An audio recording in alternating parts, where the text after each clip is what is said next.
Bismillahirrahmanirrahim. Assalamualaikum warahmatullahi wabarakatuh. Selamat pagi anak solih dan solihah. Jumpa kembali dengan Bu Kolif dalam mata pelajaran pendidikan agama Islam dan budi pekerti kelas 4. Sebelum belajar, mari kita membaca doa bersama-sama dulu. Berdoa mulai. Bismillahirrahmanirrahim.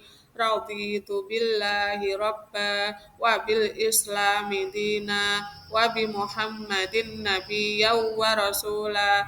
Rabbi zidni ilma warzuqni fahma waj'alni minas sholihin.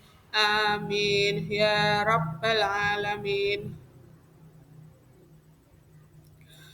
Anak-anak, hari ini kita akan belajar materi indahnya saling menghargai dalam keragaman, materi keragaman sebagai sunnatullah. Adapun tujuan pembelajarannya yang pertama meyakini bahwa keragaman sebagai sunnatullah dengan benar. Yang kedua mendeskripsikan keragaman sebagai sunnatullah agar saling mengenal atau lita'arafu dengan benar. Lantas apa toh yang dimaksud dengan keragaman? Menurut Kamus Besar Bahasa Indonesia, keragaman berarti perihal beragam-ragam, berjenis-jenis, perihal ragam, perihal jenis, atau kata lainnya bisa disebut dengan bermacam-macam. Sedangkan sunnatullah adalah hukum-hukum atau ketetapan yang Allah tetapkan dalam alam semesta, termasuk di dalamnya keragaman makhluk. Contoh keragaman yang paling mudah kita amati sehari-hari adalah bentuk fisik dari orang-orang yang ada di sekitar kita. Misalnya apa? Bentuk rambut, tinggi badan, bentuk hidung, dan sebagainya. Keragaman ini juga dapat kita amati dari keadaan di negara kita, yakni negara Indonesia. Negara Indonesia adalah negara yang majemuk atau beragam. Maksud dari negara majemuk adalah negara yang memiliki banyak suku, banyak agama, banyak budaya, dan bahasa daerah. Apabila suatu negara disebut sebagai negara majemuk, berarti negara itu kaya akan kebudayaan, kaya suku, kaya agama, dan juga bahasanya. Perbedaan yang ada bukanlah menjadi penghalang. Semua perbedaan ini disatukan oleh semboyan Bhinneka Tunggal Ika yang artinya berbeda-beda tetapi tetap satu jua. Berikut contoh keragaman di negara Indonesia.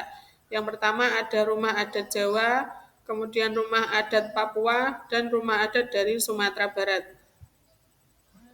Contoh keragaman selanjutnya yakni tempat ibadah dari agama-agama yang ada di Indonesia. Yang pertama ada masjid sebagai tempat ibadahnya umat Islam, kemudian gereja sebagai tempat ibadahnya umat Kristen, pura sebagai tempat ibadahnya umat Hindu, wihara sebagai tempat ibadahnya umat Buddha, dan kelenteng sebagai tempat ibadahnya umat Konghucu. Keragaman atau perbedaan-perbedaan tersebut merupakan sunnatullah. Apa itu sunnatullah? Ketetapan dari Allah. Kita tidak bisa menolak keragaman tersebut ataupun membuat semuanya menjadi seragam atau sama, karena semuanya sudah dikehendaki dan ditetapkan oleh Allah.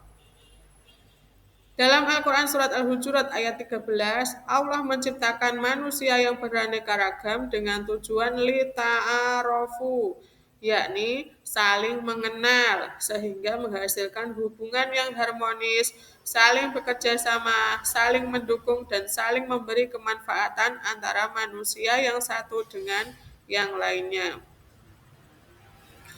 Namun tentunya untuk mewujudkan hal tersebut sangat diperlukan adanya sikap saling menghargai, saling menghormati perbedaan yang ada sehingga dapat terwujud masyarakat yang rukun, damai, dan sejahtera.